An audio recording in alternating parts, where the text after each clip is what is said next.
Well, good afternoon, everybody. We'll resume our discussion with the medieval history. Last class, we have seen the basic information of Punjab as well as the ancient history. Because why we are taking it very briefly, because there won't be any tough questions, and in fact, there would be tough questions from GS. Then it would be on the national side, right?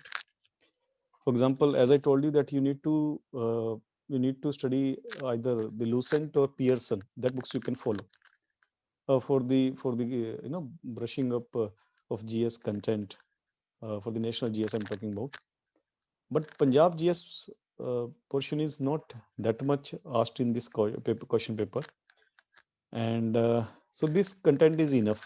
Okay, what I suppose, and I'm sharing you the PDF also, so you can revise it. Okay, after attending the class. So now let's start with the medieval history of Punjab and the significance of Punjab in the medieval history, again with respect to the northwestern border.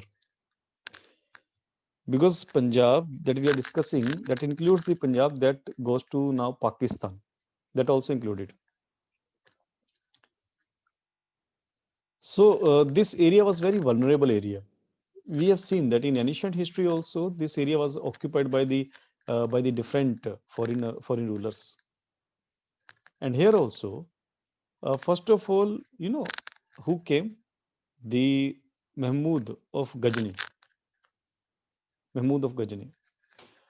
And we know that he belonged to the Ghazni Empire, and Mahmud was considered as the hero of the Islam. All these things we have discussed.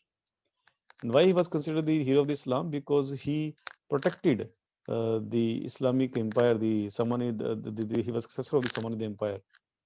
He protected their empire in the Western Asia from the attacks of the foreigners,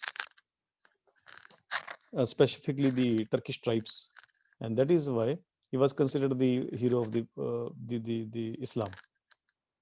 But in India, the Mahmud of Ghazni was just a plunderer. He looted the temples, etc. That's it. But Mahmud of Ghazni acquired this area, acquired the area of the Punjab. Okay. So first of all, the first Muslim rulers who acquired the Punjab was the rulers of Ghazni, Mahmud particularly. Okay. And a little bit written here about the history of the Islam, etc., how it emerged and how it put influence in the northwestern India. That we already know. Okay. Then it has been written something about Mahmud of Ghazni. You need to remember all these things which you have written here. Okay. For example, they have written that Mahmud Ghazni was son of Subuktigin, the founder of Ghazni dynasty and Turkish slave commander. His father was also a slave, Turkish slave, that was a Subuktigin. Indirectly, you can say that Mahmud of Ghazni was also belonged to the slave, the descendant of slaves. And we know that how Ghazni firstly encountered the Jaipal, and there was a fight between Mahmud of Ghazni. And then he acquired some parts of Punjab. For example, the Multan firstly, and then whole Punjab came into his hand. And then he plundered the other areas in the inner land of India. For example, the Thanesar, Nagarkot, Mathura. But he never acquired the inner land of India. He only acquired the northwestern India, that is basically Punjab.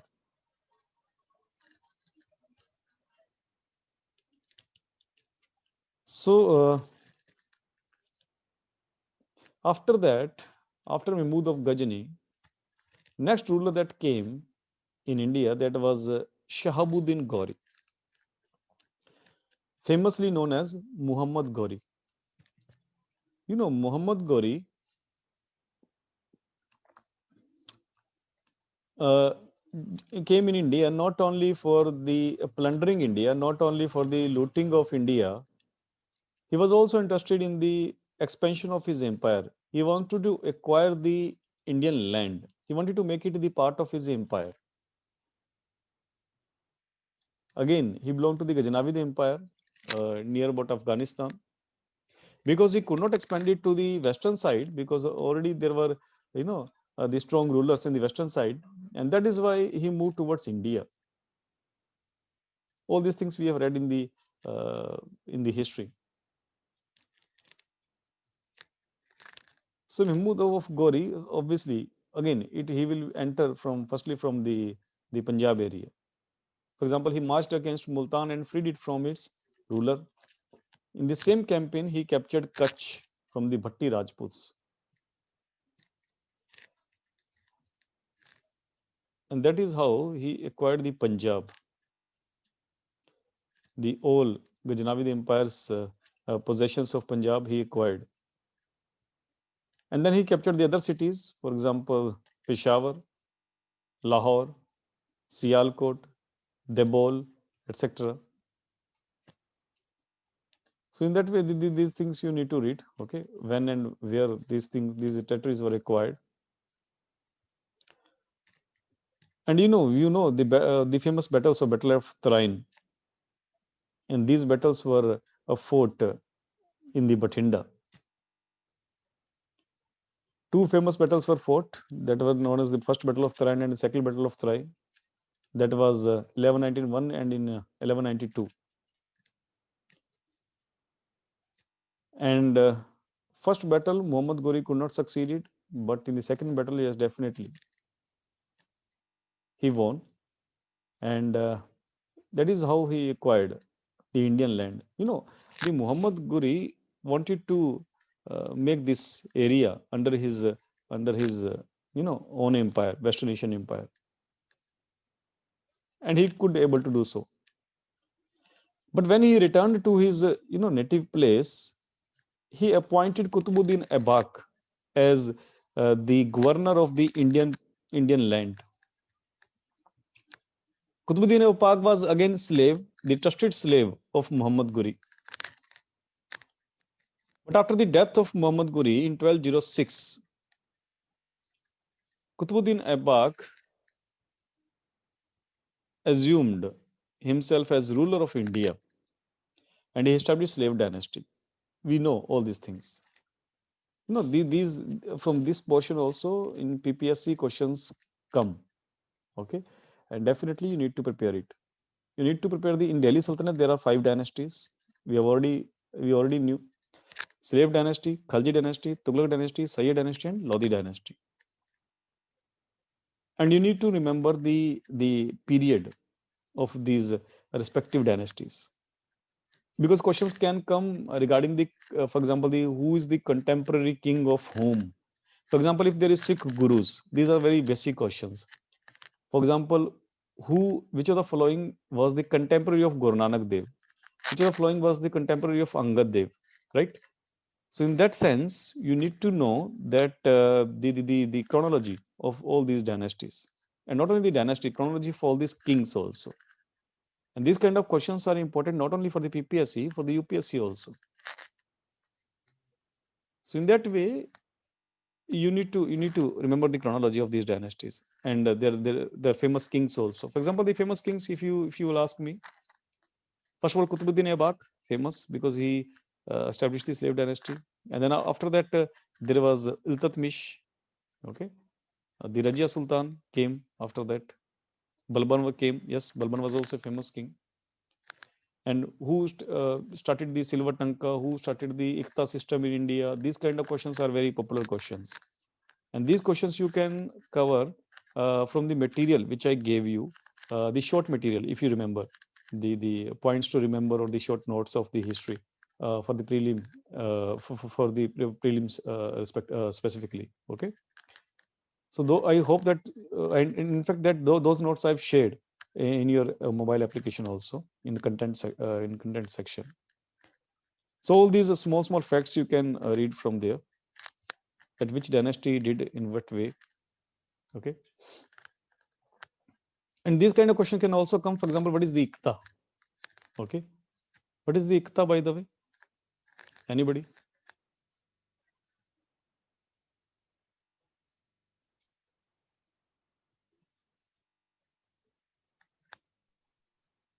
Sir, a type of land revenue system. Type of land revenue system. Anyone else want to try? What is Ikta?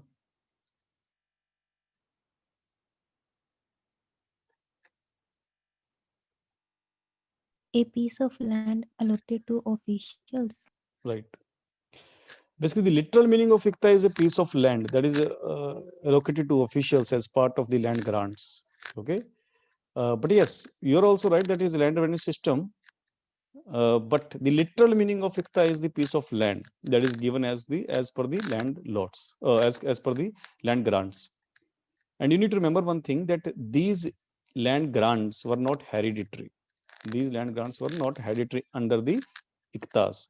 And the person who was given this land, Iktas, these persons were called Iktadars. And probably this system was started by Iltutmish. इस fact को थोड़ा check कर लेना, आप लोग cross check कर लेना. But yes, I think मैं आपको बोला भी था कि इसको क्रॉस चेक कर लेना. इक्तास किसने स्टार्ट किया था इंडिया में? Did you cross check it?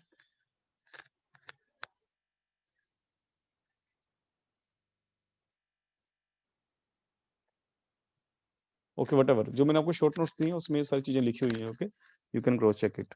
Like the copper jital किसने स्टार्ट किया था, like silver takka etcetera, all these things who started what. Okay, these kind of things are important. And then Gakhars. During the Sultanate period, Gakhars not only proved a thorn and challenged the authority of sultans, but also invited Mongols to invade the region and gave them free passage through their territory. So the Gakhars were the native Indians, and they did not want the Muslim rulers, and that is why they invited the Mongols. They didn't wanted the existing rulers, and that is why they invited Mongols. And you know, in fact, there were raids made by the Mongols in the times of Alauddin Khalji. But Alauddin Khalji was very able ruler in terms of he was very strong ruler. He could protect his empire from the Mongol invasions, because we know that what kind of reforms Alauddin Khalji had made in his administration. We have read all those reforms in history. For example, Alauddin Khalji started the land measurement, and he started the payment in cash, because he knew that this feudalism, these land grants, would decrease the power of king. So all these reforms that we have discussed in our class notes also these reforms were made by the Alauddin Khalji. The reforms of Alauddin Khalji and reforms of Muhammad bin Tughlaq are very important for the prelim exam. Okay, तो उनको अच्छे से आप लोगों ने पढ़ना है.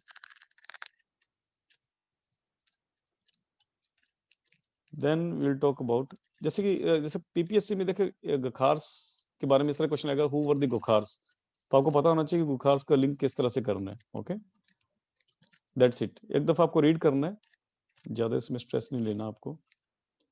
और कहां पर कैसे किस चीज को मेमोराइज करना, I will tell you, don't worry. Then comes Firoz Shah Tughlaq. You know, Firoz Shah Tughlaq, what kind of ruler he was, we know. He placated everyone, whether it's ulemas, whether it's officials, whether it's army personnel. In fact, he given the land grants to the army also, and he made the land grants hereditary also, because he appeased or placated everyone. Firoz Shah Tughlaq. And it was his luck also that Firoz Shah Tughlaq could not had not faced any serious revolt from any side.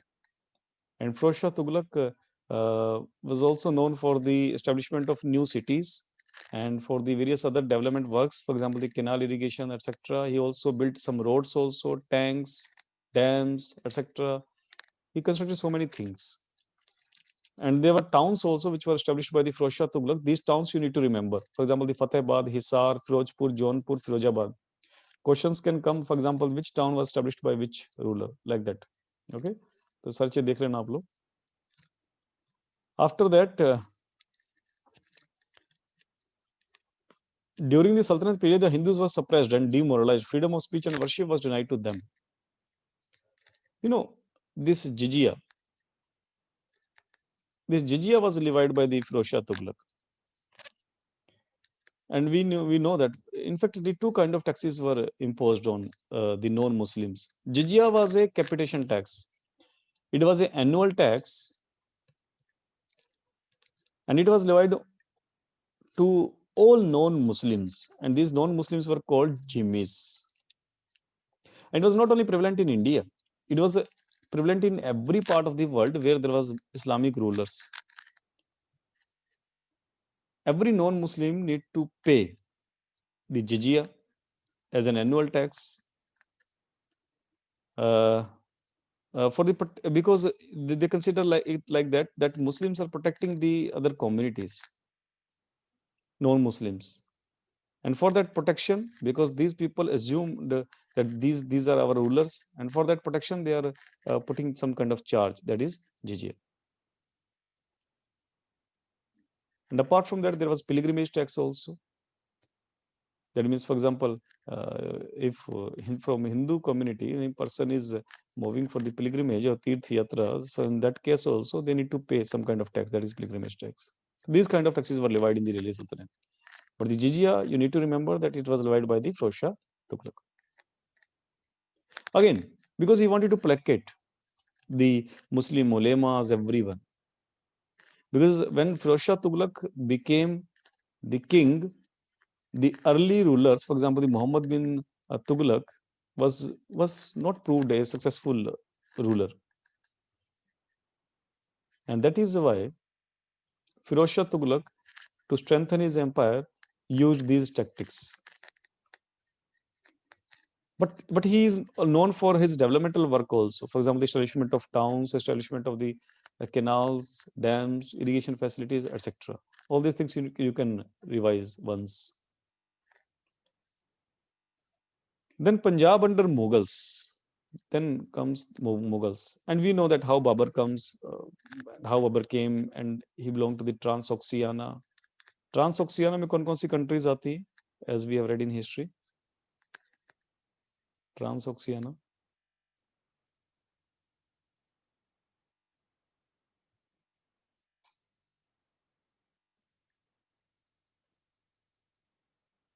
Anybody?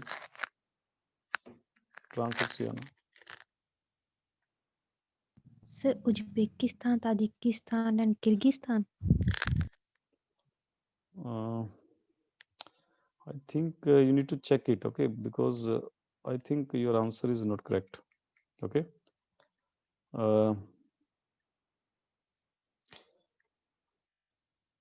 Yes, one more country is here also.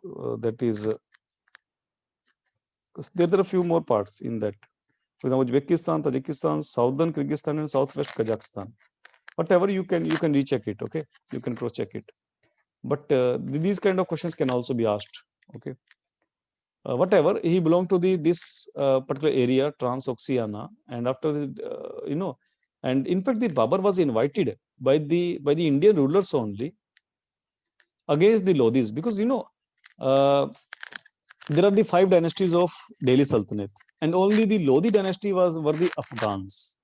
The rest 4 dynasties, that is the Slave, Khilji, Tughlaq, and Sayyid dynasty, these were Turkish people. Okay, and only the only the Lodhis were the Afghans. And we know that how Afghans came in India. That concept also I taught you. Why Afghans came in India? Because there were attacks from the Mongols. Mongols were not only attacking in India, Mongols were attacking in every place, at every place in the Western Asia, in the Central Asia. They reached to as far as the Mediterranean. They reached to the Mediterranean Sea also. And because of the attacks of Mongols, many Afghans shifted in India. They shifted in India as traders. They shifted in India as the officials of the existing rulers. And that is how there was coming of Afghans in India. And one of the official, or one of the governor of the Sayyid dynasty, they established their Lodi dynasty. They overpowered over the Sayyids. So then, these Afghans were not accepted by everyone because the Afghans were in minority. And the Turkish people were in majority because there are so many Turkish people, and that is why they could not accept the Afghans as rulers.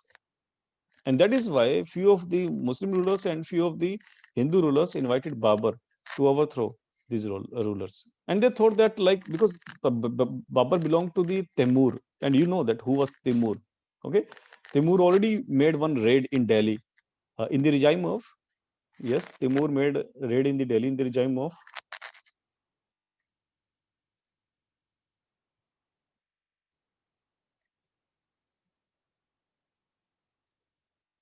anybody.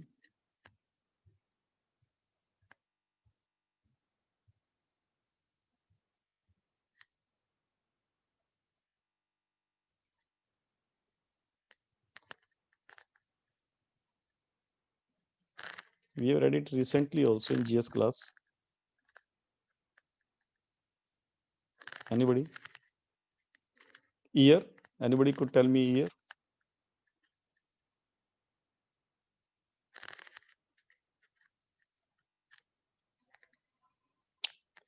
Well, he made a attack in year of 1398.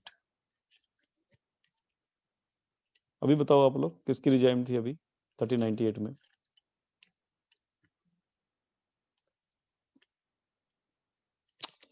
Well, it was Muhammad Shah Tughlaq.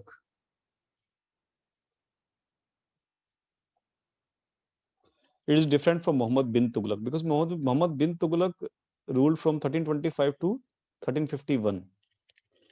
So under the regime of Muhammad Shah Tughlaq, this Temur came to raid over Delhi, and he had reasons why he made a raid. Firstly, he said that because Indian Muslim rulers were too liberal, and that is un-Islamic, and that is why he said that this is the problem with Indian rulers, and that is why I'm the protector of Islam, and that is why I'm attacking. This one foolish reason he gave. Secondly, because he was very much attracted by the wealth, as usual, of India, wealth of India. That is why he attacked. In fact, for 15 days, he ordered for massacre of everyone, whoever you could see, in that way. Okay. So that is about the Timur. So he belonged to that person only. Babur was the descendant of Timur only. So because he was descendant of Timur, so everybody thought that he will return like his forefather. He will return after the looting of India. So that is why they invited the Babur. But Babur had a different vision in his mind. Babur thought that it is good chance to expand my empire, and that is why he never came in India just for the looting of India, but to reside in India, or you can say that to mix this region of India with his own empire. So in that way, there was entry of Babur, and there was a fight of Babur and Ibrahim Lodi. Ibrahim Lodi was the last ruler of the Lodi dynasty, and there was a battle of Panipat, the first battle of Panipat in 1526, in which both Babur and Ibrahim Lodi fought. The forces of Babur and Ibrahim Lodi fought. Babur won. Okay, and then there was the start of the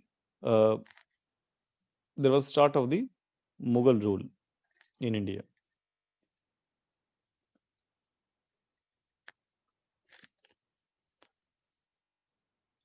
Then there is something about the Lodi dynasty that who was the founder of the Lodi dynasty? That was the Behlol Khan Lodi, who was the founder of the Lodi dynasty. He was the previously governor of Sirhind in Punjab again. The founder of Lodi dynasty was the governor of the Punjab only, and that is why they are specifically discussing about the Behlol Khan Lodi, because he was the governor of Punjab. For example, a question can come: who belonged to who was the governor of Punjab? Which of the following was the governor of Punjab? So your answer would be Behlol Khan Lodi. That is why they are specifically discussing about the Behlol Khan Lodi. Under the Sultan of Delhi, Alauddin Alam of the Sayyid dynasty. But because Sayyids were weak, throughout Sayyids were weak, there were no there was no good alternative in the form of Sayyids. And that is why they were could easily overtaken by the Lodhis. Then there was something written about Sher Shah Suri. Sher Shah Suri was contemporary of which Mughal ruler? Anybody?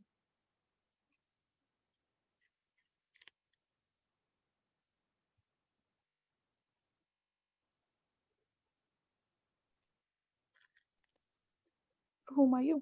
Right.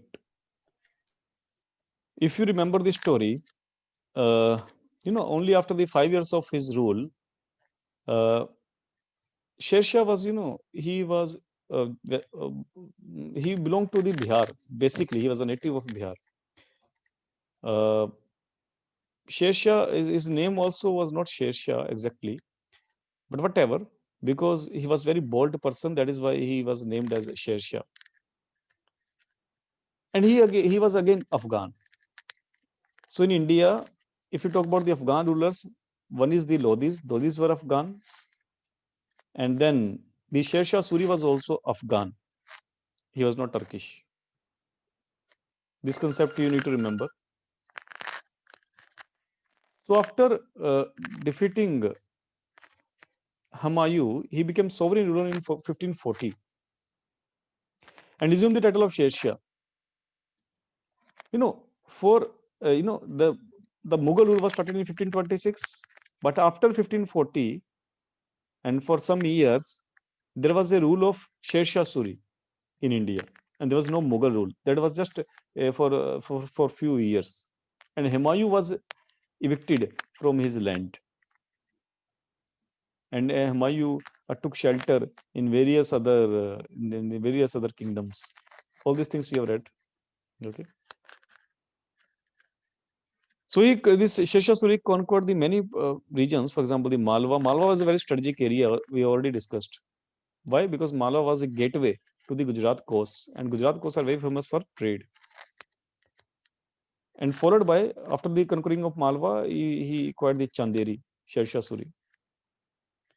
And he led any other campaigns also against Rajputs, for example, Madhwa, Ranthambore, Ajmer, Jodhpur, Bikaner, etc.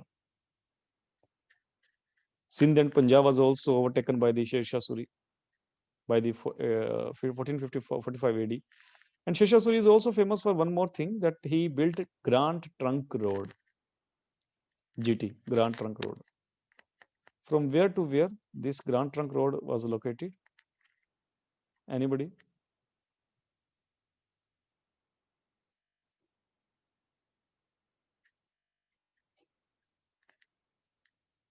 Anybody?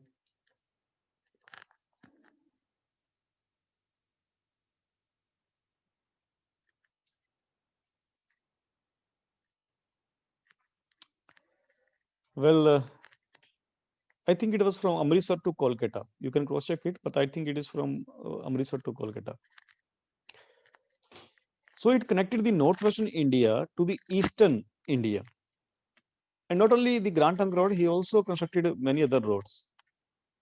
He constructed sarais. Sarais are nothing but the places where travelers could rest, where traders could rest for some time. These are called kind of rest rooms. Even today in the modern world, we have some sarais, for example, the Beir Sarai, etc., Begusarai in Delhi. So these sarais were built. So Sher Shah Suri again was able ruler, and he tried to make many reforms in Indian administration. And he was the person who started the rupee, currency rupee. And if today's rupee, if you want to connect that who was the founder of the today's rupee that we have today, that was a Sher Shah that introduced the rupee in India. So after that, there is mentioning of Akbar, and we already know all these things. Who was Akbar and how he became ruler. Second Battle of Panipat, etc. All these things we know. I think, and the Navratnas of Akbar.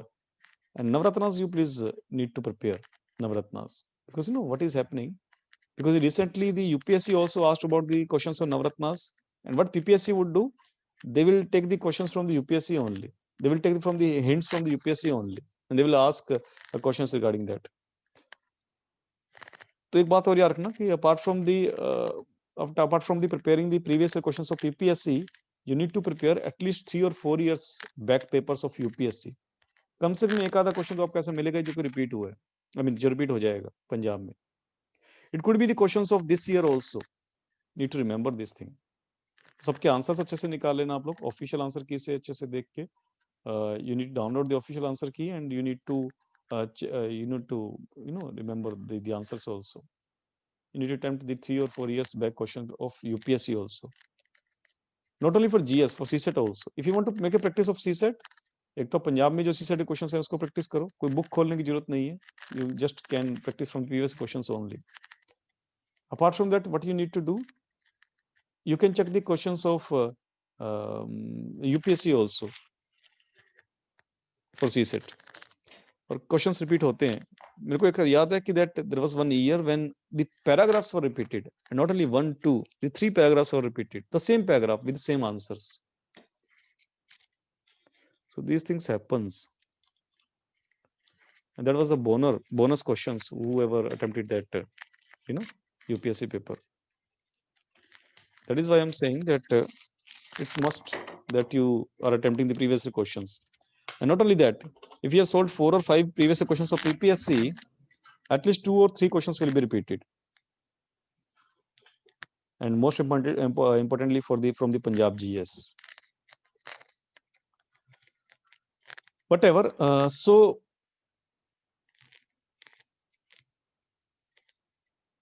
that is what for Akbar. And there was, now the story comes, the conflict between the Sikhs and Mughals.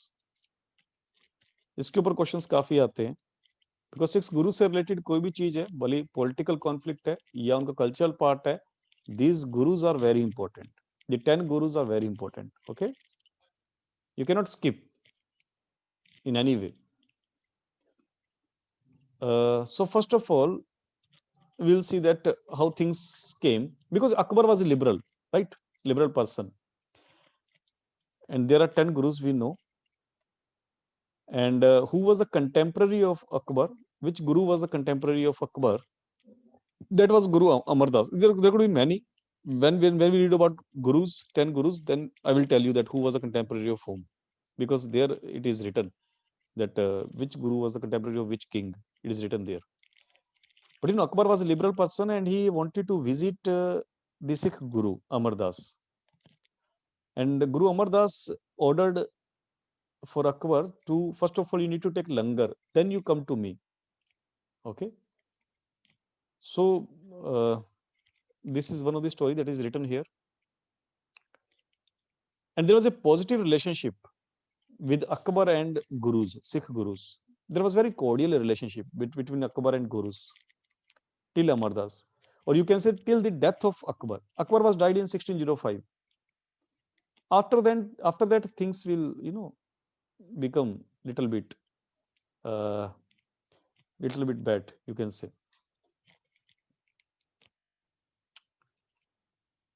So what happened, whenever a king dies, there is a struggle for the kingship. And that is why when Akbar died, there was a struggle between his kings, between his princes, that who will become the new king. Jahangir was there, and there was another person who was Khusrau Mirza. At that time, who was the guru of Sikhs? Guru Arjan Dev. And Guru Arjan Dev was the 5th guru of Sikhism. All gurus we will read, don't worry. Guru Arjan Dev was the 5th guru of Sikhism. From here, the conflict begins between Mughals and Sikh gurus. When there was a conflict between the Jahangir and Khusrau Mirza for the kingship, Guru Arjan Dev supports Khusrau Mirza. And that is why Jahangir, after becoming king, would put an order for the killing of or torturing of Guru Arjan Dev. Now we'll read a little bit about Guru Arjan Dev, because he now became the part of the political history of the Sikhism. Guru Arjan Dev was killed by the Mughals. He was the 5th Guru, and then later he was succeeded by the 6th Guru, that was Guru Hargobind, that declared. एक और बात मेरे को याद आई, that अभी जो Kartarpur corridor के बारे में बात हुई थी काफी सारी, इसके ऊपर काफी चर्चा हो रही थी. Kartarpur corridor was very much in news. आप लोग करतारपुर गुरुद्वारा या करतारपुर के बारे में everything you need to find out. Okay, जो पंजाब में गुरुद्वाराज हैं और जो स्पेसिफिकली करतारपुर के बारे में थोड़ा सा हिस्ट्री निकाल लेना उसकी. Okay, it's important. So Guru Arjan Dev was succeeded by Guru Hargobind, and Guru Hargobind was the first person who tried to militarize Sikh devotees, Sikh followers, and he was the person who established the Akal Takht in Amritsar.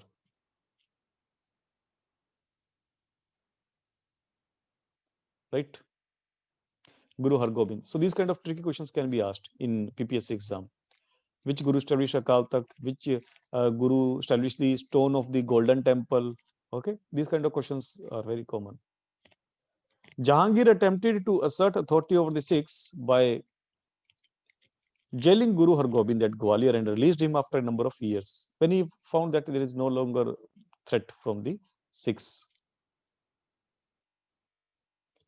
Again, the Jahangir's son, that was Shahjahan, was also, although he was little bit liberal ruler, but he was not liberal for, you can say, he was not liberal for the Sikhs.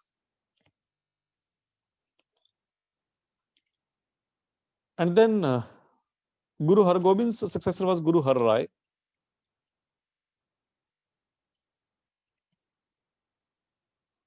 And you know, the other two gurus were the successors of Guru Hargobind. Guru Hargobind is known as, you know, some kind of militarized guru who militarized the Sikhs. So he was a little bit of radical.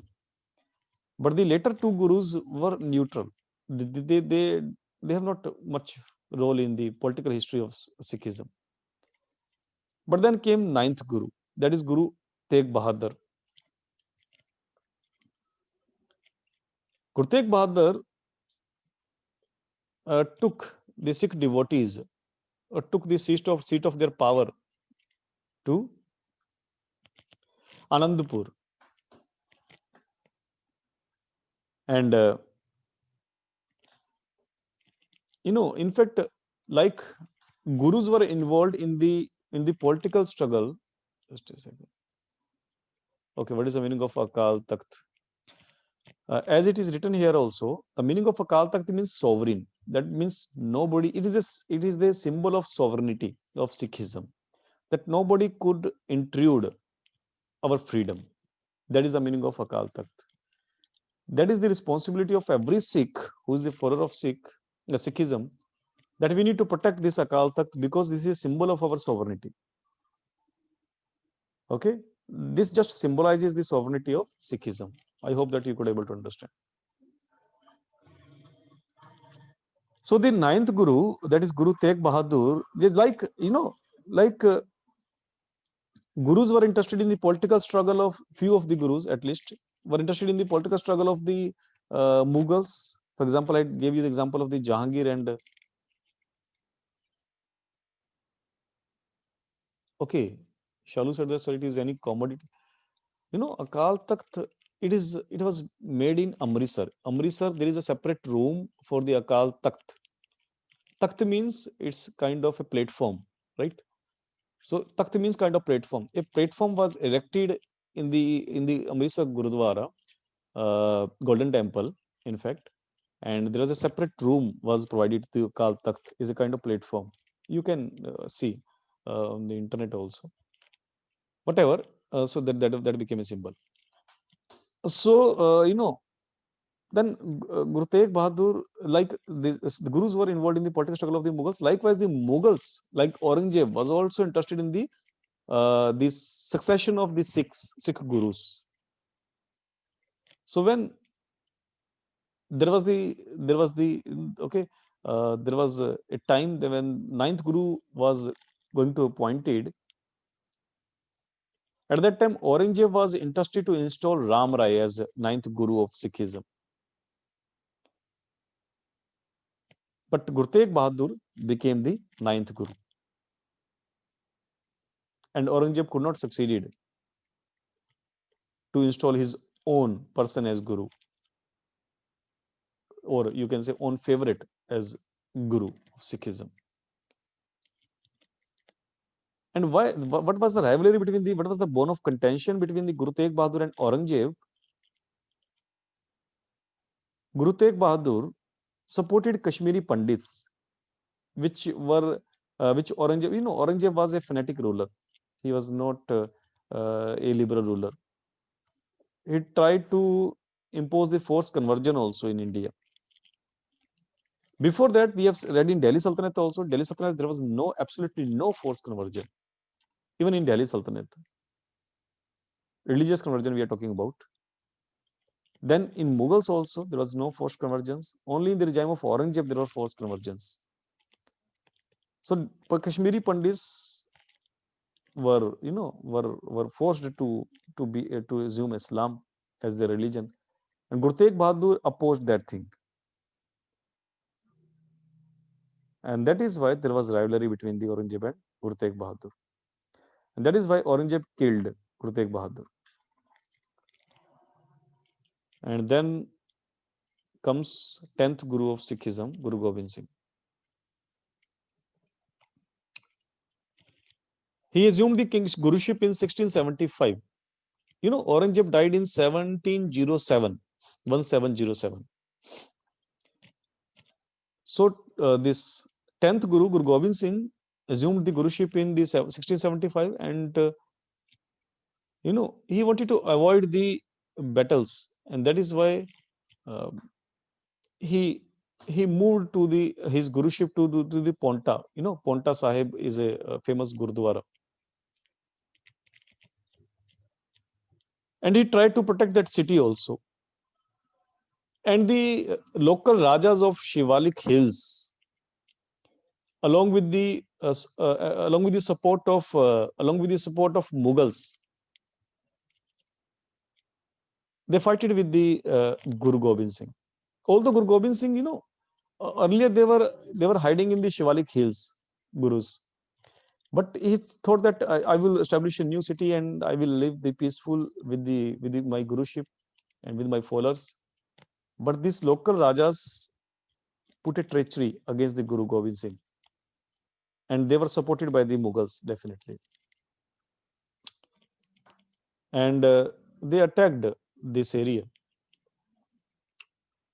And the famous battle was fought, that is known as Battle of Bahangani.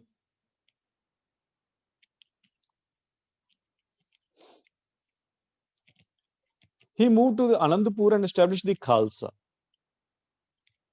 a collective army of peptide 6. Now you need to understand what is the meaning of Khalsa. Although these things all again will be repeated in the cultural part. But Khalsa meaning of Khalsa is, anybody knows what is the meaning of Khalsa?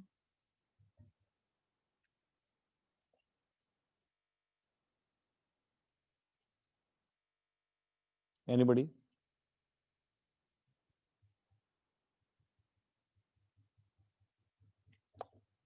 Okay. So Khalsa means pure. Okay. The person who becomes pure, that person is called Khalsa. And for that, how Guru Gobind Singh said that you will become pure person, and that is why he started that ritual of taking Amrit.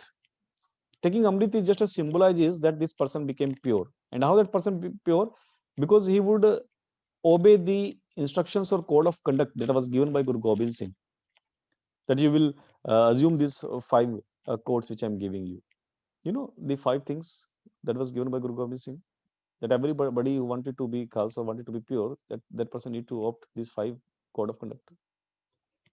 5 Ks, Kach, Kada, Kanga, Karpan. Okay.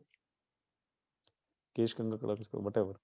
So these 5 Ks need to be adopted by the people who are adopting becoming Khalsa, and they are taking Amrit also. Whatever. So he made many Khalsa people.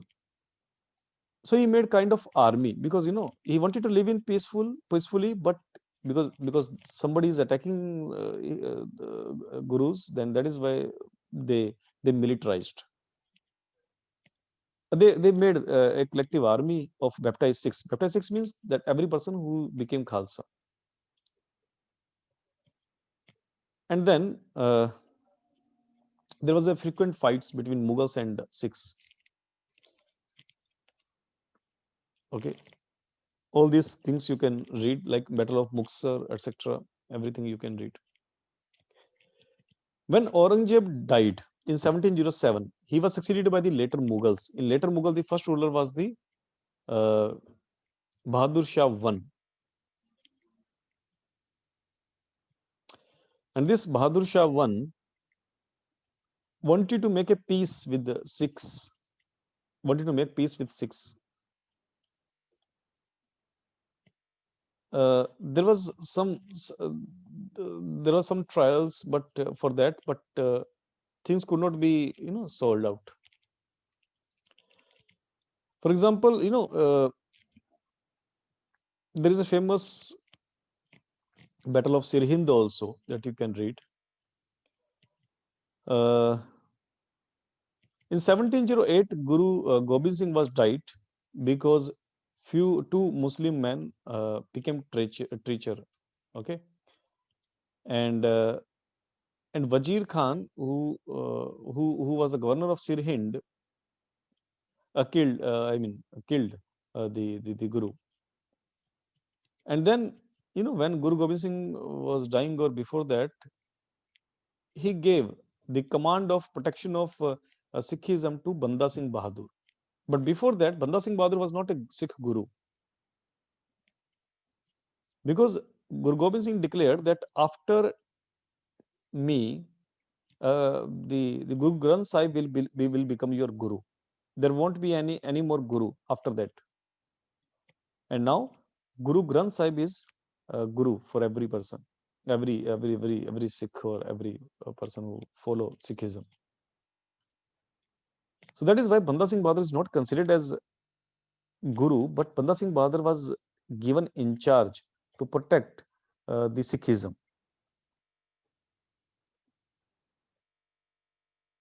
And he is also an important figure in the political history of Punjab. He was converted Sikh. He was Hindu first, and he became Sikh. His father was not Sikh. He was earlier Hindu, and he was very very fighter, and he was very abled a person in terms of everything. Banda Singh Bahadur would also fight, will also play many fights with Mughals. So ये थोड़ा सा पढ़ सकते हो आप लोग.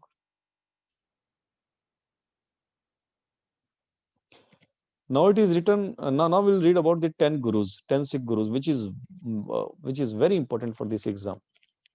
Okay. We know that this religion was established by Guru Nanak Dev, and he was one of the followers of the Bhakti movement. His contemporary were like Kabir. Kabir could not establish a particular religion, a different religion, but Guru Nanak Dev established a religion. Although he didn't want to establish religion, but yes, it became religion after that. And why it became religion? Because he created a seat of power. For example, the Guru Nanak Dev, after Guru Nanak Dev, the new Guru came. He gave his seat to other person. That was Guru Angad Dev. And that is why it became religion. There are some more reasons that how it could become religion. Because for everything, for every every religion, or you can say, there should be need of patronage. You should have some kind of income.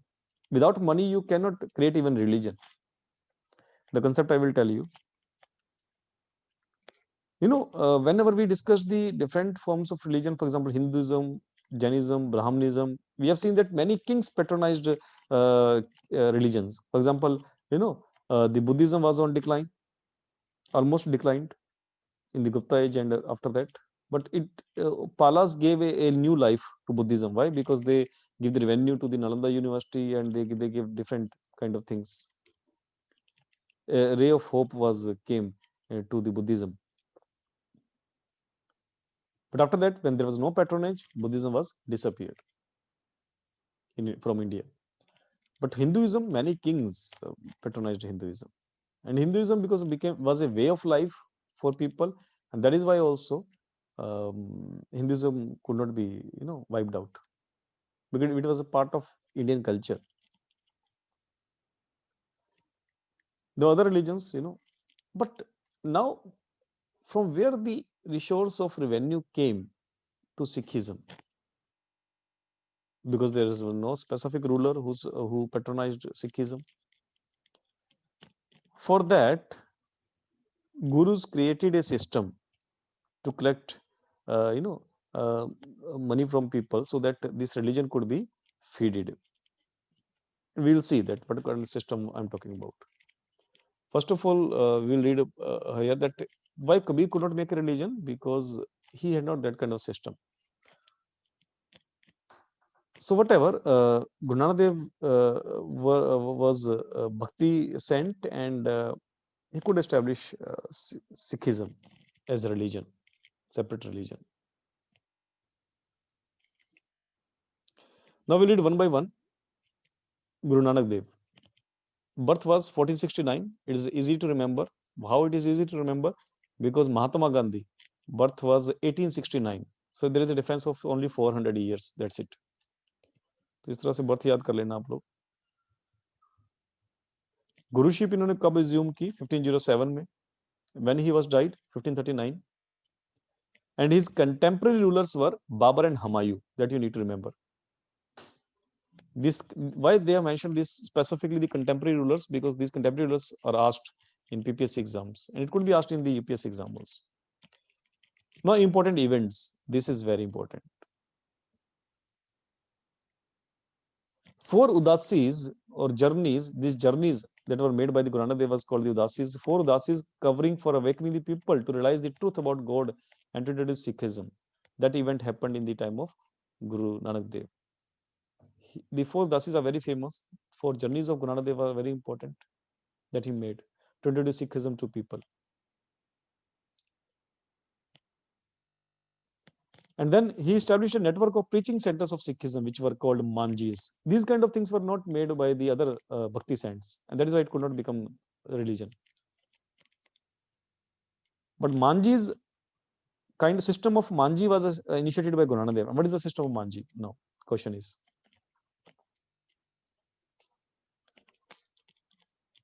Manjis were the centers from where he established the different centers. That these centers are these are the one of the manji of for Sikhism. And why it was important? Again, to collect revenue. Through manjis, the Sikh Guru could collect the revenue offerings from people. It was not till now it was not compulsory. At the time of Guru Nanak Dev, it was not compulsory. People gave the voluntary offerings, and manjis were the areas. Manjis were the territorial areas, or that terminology was used for manjis.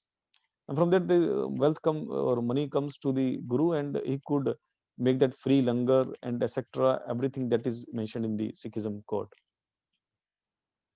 Because for langarship also there was no fee. Anybody could take the langar even without paying. So for everything, for all these things, you need money. Okay, it could not be done without money. And for that, they could establish that kind of system, manjis. He founded the city of Kartarpur. That is why Kartarpur is famous. That is why every Sikh want to visit Kartarpur once, because this city was founded by Guru Nanak Dev. That is now in Pakistan. For that, Kartarpur corridor was talked about. Kartarpur corridor कहाँ से pass होता है ये भी आप लोग तैयार कर लेना. And started the institution of Langar and Guruship. तो ये भी याद रखना कि institution of Langar and Guruship was started by Guru Nanak Dev. कि every Sikh would have their Guru. This is called Guruship. the system of langar, the community meal, that is called langar. That is also started by Guru Nanak Dev. He rejected the path of renunciation, tyag or yoga, the authority of the Vedas and Hindus caste system, and emphasized the leading of householders' life. Every kind of ritual he discarded. First of all, ये important है आपके exam के लिए, UPSC as well as PPSC. He renunciated yoga, tyag, making fast. All these things kind of things were discarded by Guru Nanak Dev. In fact, he said that by living householder life also you can achieve God.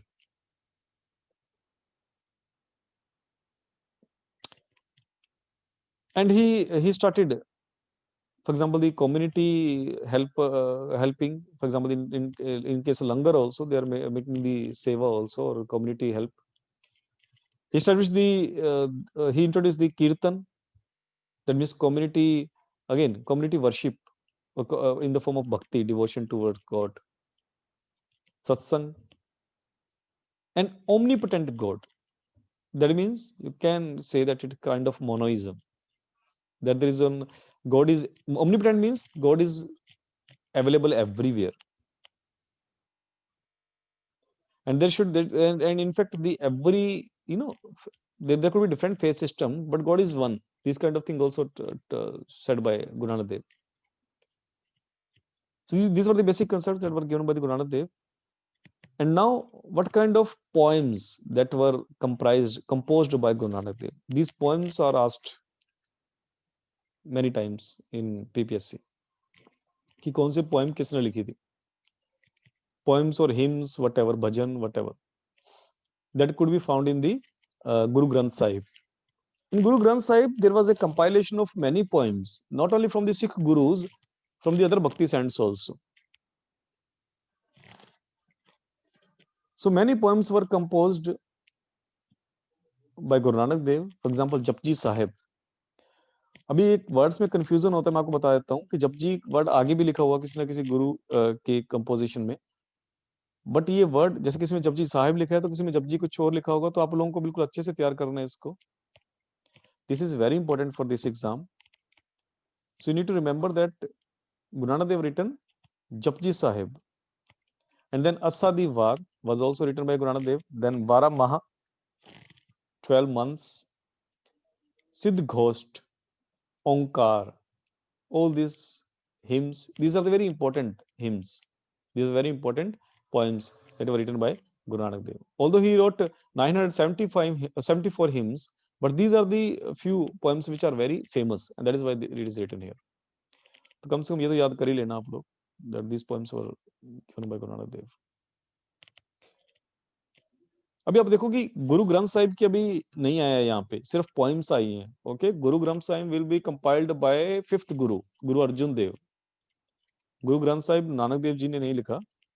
Guru Granth Sahib was written by गुरु अर्जन देव. अभी Punjabi script भी नहीं आई है. पंजाबी कैसे लिखी जाती है, that also could not come. Okay, that was created by Guru Angad Dev. Okay, you need to remember this thing. Then Guru Angad Dev was second guru, and he assumed the guruship in 1539. His death was made in 1552. He was contemporary of Sher Shah Suri. It's very important. This question can be asked in exam, that which Sikh guru was contemporary of Sher Shah Suri, or they can ask in that way also, which king was the contemporary of Guru Angad Dev. These kind of questions can come. So it's Sher Shah Suri who was the contemporary of Guru Angad Dev. Guru Angad Dev is very famous because he introduced the Gurumukhi script. He was the person that introduced the Gurumukhi script. The name of Punjabi script is Gurumukhi script. And he is also famous because he introduced the Mal Akhada, where the physical exercise or these kind of things were could taken place. And he popularized the institution of Guru Ka Langar. We ऐसा मत समझना कि Guru Ka Langar started by Guru Angad Dev. Guru Ka Langar was started by Guru Nanak Dev. It was just popularized and expanded by the Guru Angad Dev. It is written also that Guru Nanak Dev started this.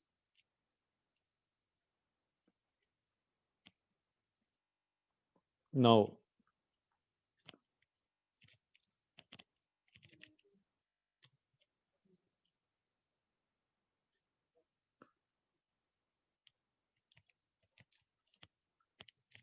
next is Guru Amar Das.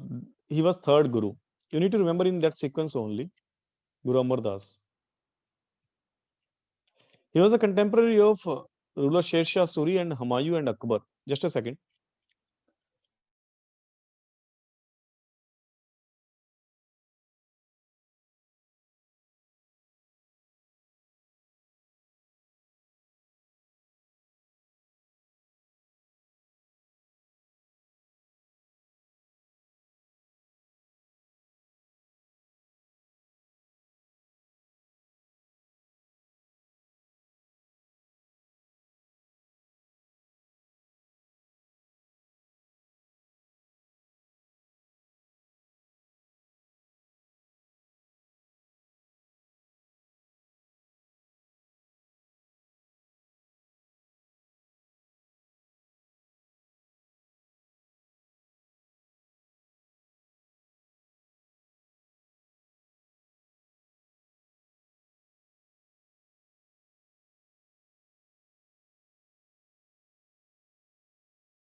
So next Guru was Guru Amar Das, and he was the third Guru.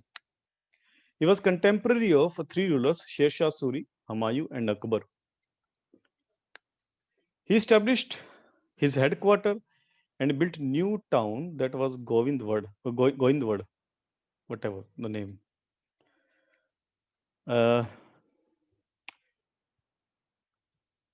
So this town, okay, these kind of questions can also come. Which town was established by which Guru?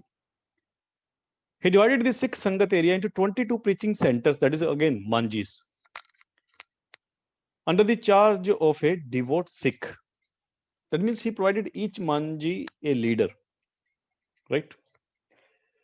He started the tradition of Guru Ka Langar and made it compulsory for the visitors. Akbar had to eat the langar before he could have an interview with Guru Sahib. He preached against sati and advocated widow remarriage. So he fought for the social reforms also, for example, for abolition of sati, etc. He discarded this parda system or wheel system for women. And he fixed 3 Guru Parvs for Sikh celebrations. Again, this is important fact about Guru Amar Das. Diwali, Vaishakhi, and Maghi. Then fourth Guru is Guru Ramdas. First of all, he created the city of Ramdaspur. This question already came in PPSC previous years. That which Guru established the city of Amritsar? Then they gave the 4 options: Guru Amar Das, Guru Ramdas, like that. So the city of Amritsar, earlier known as Ramdaspur. Amritsar is also known as Ramdaspur. And why it is called Ramdaspur? Because it was its foundation was laid by Chak Ramdas. Because this was a person. So no. Just a second. The Chak Ramdas and Ramdaspur are both same, and the foundation. In fact, the foundation was laid by some Muslim person. Okay, that I hope that name could be mentioned here. Whatever, the Ramdaspur is called because the Guru. It was established by the Guru Ramdas. Okay, and Ramdaspur and Amritsar are same. He introduced the Masand system. This is again very important because I think there was already a question on Masand system in previous years. Now, what is Masand system? So he introduced the Masand system in place of Manji system and consolidated the Sikhism. As I told you that for religion, they needed the money. Okay. In the Manji system, the voluntary offerings came to Guru.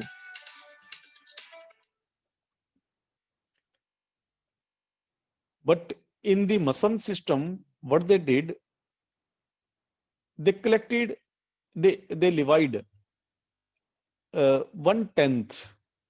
They levied a kind of social code that you need to provide your 1/10 of income for the.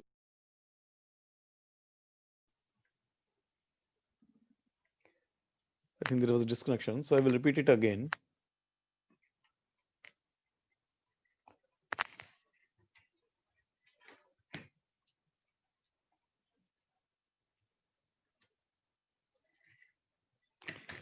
But I said that, but I was explaining Masand system. I said that Manji system was replaced by Masand system, and Masand system was introduced by Guru Ramdas. Now, what is Masand system? In Masand system, this offering was voluntary offering was replaced by the 1/10 of kind of taxation, you can say, kind of, but it was not taxation. It cannot be termed as taxation. It was kind of social code that you will give 1/10 of your money, of your income for the Sikhism, for the Guruship. And this system is also called Deswand system. Daswand system. Daswand. That means the 1/10 part every follower of the Sikhism need to give to Guruship. And Guru Ramdas also started 4 lama that was used for the matrimonial purposes. Earlier, everybody followed the Hindus' Vedic system. Even the Sikhs followed the same system for matrimony, alliance, not alliance, in fact, for the marriage purposes. But now this Hindus' Vedic system was replaced by 4 lamas, and 4 lamas was initiated by Guru Ramdas. That is also an important thing. So it's also called new matrimonial system. That is the 4 lama matrimonial system.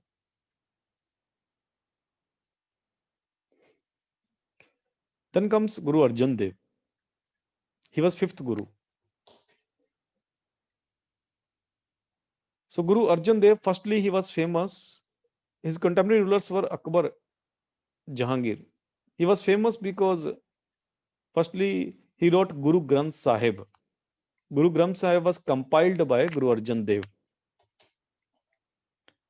He laid foundation stone of Harmandir Sahib, Golden Temple.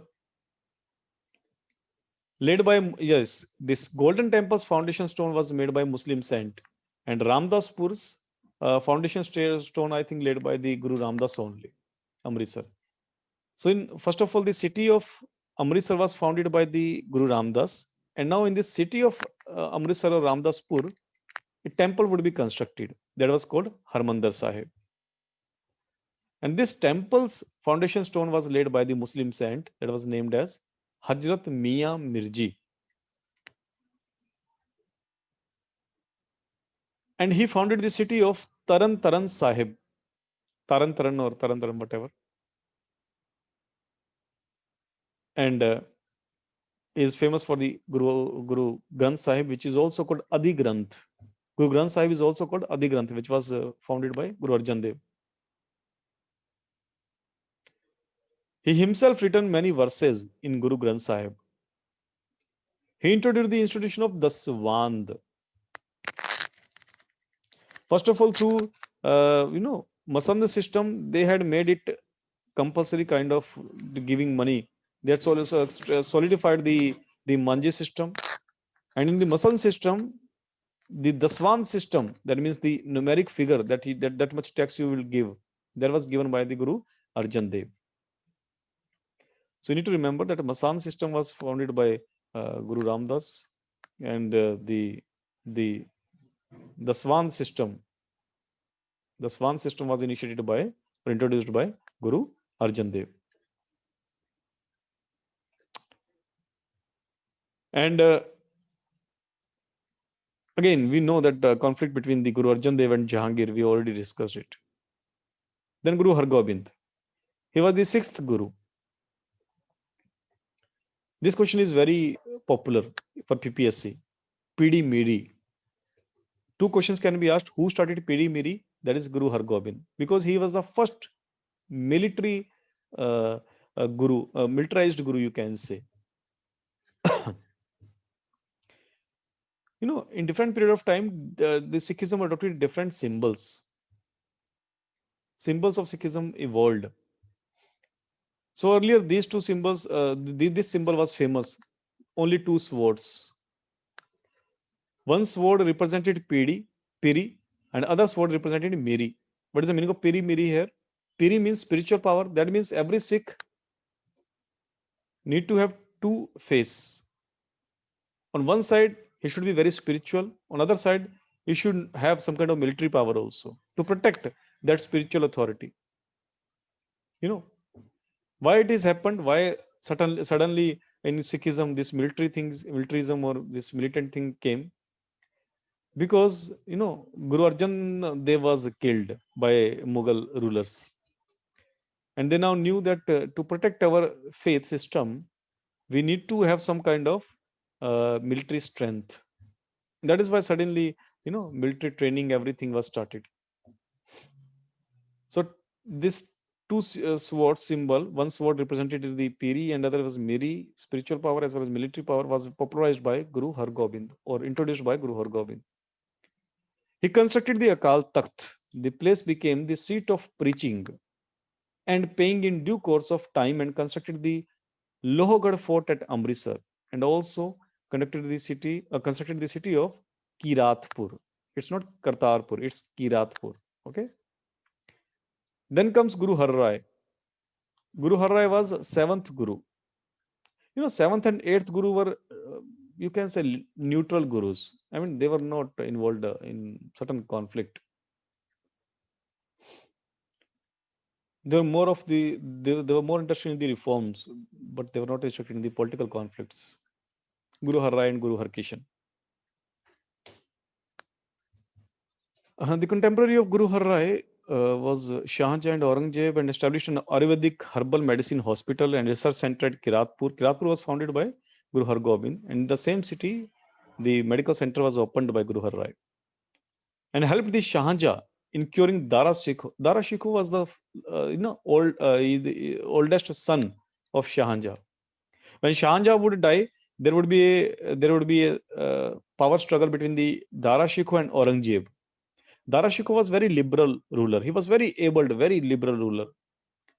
And things could be different if Dara Shikoh could be king of India. He could be as strong as Akbar. But it was unfortunate that Dara Shikoh was killed by Aurangzeb. Whatever, Dara Shikoh was helped by Guru Har Rai by giving him rare herbs. So he had good relations with Shahanja, Guru Har Rai. He was summoned by Aurangzeb on the accusation of helping Dara Shikoh during the War of Succession. Now their problems would come, because although he has no that kind of intention, he was just gave the Dara Shikoh the medicine just to, for help. Then comes Guru Harkishan, contemporary ruler Aurangzeb.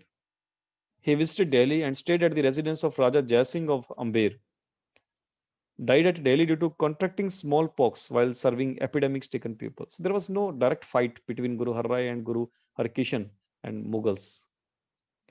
Now comes Guru Tegh Bahadur. His contemporary ruler was Aurangzeb.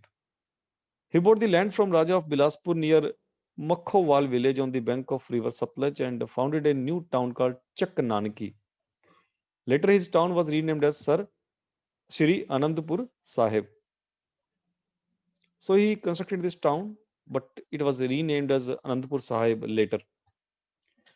So if the question would come that who founded the Anandpur Sahib, then answer would be Guru Tegh Bahadur. It's also called Chak Nanaki. The Brahmins, especially the Kashmiri Pandits, requested the Guru to protect their honor. All these things we have already read.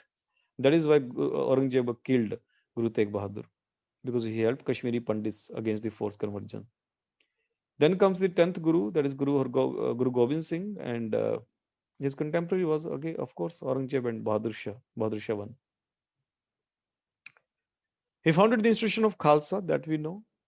On Baishakhi, day of Baishakhi, in the year of 1699. These years are also very important. याद रखना आप लोग, ये year आपके exam में आ सकता है, because in Punjab paper you cannot predict that what they can ask. Years भी आते हैं, आपको facts आते हैं, okay, पंजाब में. So when this institution of Khalsa was created, on which day these things are important. He built the fort Anandgarh at Anandpur, attacked by Mughals and hill chiefs, and left Anandpur and wandered about. Sometimes wrote Jafarnama, a letter to meet Aurangzeb. So Jafarnama किसने लिखा? गुरु गोबिंद सिंह. किसके लिए लिखा? Aurangzeb. What was exactly Jafarnama? It's kind of letter that was made by Guru Gobind Singh to meet Aurangzeb. He helped the Bahadur Shah in succession. Again, after the death of Aurangzeb, there was a fight for the succession, and Guru Gobind Singh favored Bahadur Shah over others, and that is why there was cordial relation between Bahadur Shah and Guru Gobind Singh. He was died on being stabbed by a Muslim fanatic, probably sent by Wazir Khan, that was the governor or Subedar of Sirhind. In 1708, he affirmed the Adi Granth as the perpetual Guru of the Sikhs, and the Granth then became the Shri Guru. The new Guru became the Guru Granth Sahib. Now there's something about Guru Granth Sahib. It was the first and the foremost book of Sikhism, which was written by Guru Arjan Dev. He was the fifth Guru, and this book was compiled in 1604. Adi Granth includes Gurbani, Bhagat Bani, and various other things. The Adi Granth, as I told you, that it not only consists the compositions of the Gurus, it also consists the compositions from, for example, the Gurus, Bhagats. 15 Bhagats, in fact, they have mentioned. In 15 Bhagats, they have included many. Surdas, other Bhakti saints, for example, Ravi Das, Kabir. Agar Bhagat Vanis means the people who belong to the Bhakti movement. And 11 Bhattas, Mathura, Jalap, Harbans, Tala, Salya, whatever.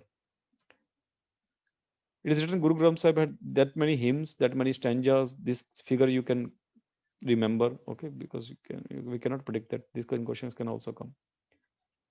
Then Baba Buddha was appointed as his first Granthi or keeper. Granthi means who take care of that Granth. So Baba Buddha was first Granthi for the Guru Granth Sahib. And the original copy of the Guru Granth Sahib still exists, which was written by Guru Arjan Dev. And it was kept at Kartarpur, which is a town about 15 km northwest city of the Jalandhar. Only holy scripture in the world which was written by the founders of the religion during the lifetime. So this is it with this. Now we have completed the medieval history as well as the detail of the 10 gurus. Okay, these things are important. And from tomorrow's lecture, we will see the modern history of Punjab. Okay, and then there is a social movement also, social reforms movement, and the freedom struggle movement also. All these things are part of the modern history. Okay. So this is it with this class. आपको कुछ पूछना हो या कुछ बात discussion करना हो या whatever. If you have any kind of doubt, or want to suggest something, you can ask me now. Yes, anybody?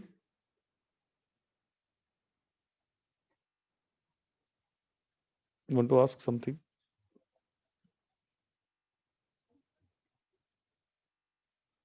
Okay. If there's no doubt, then we'll meet tomorrow.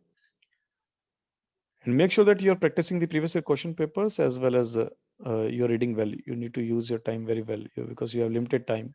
Okay. And it's good if you're reading Lucent or Pearson.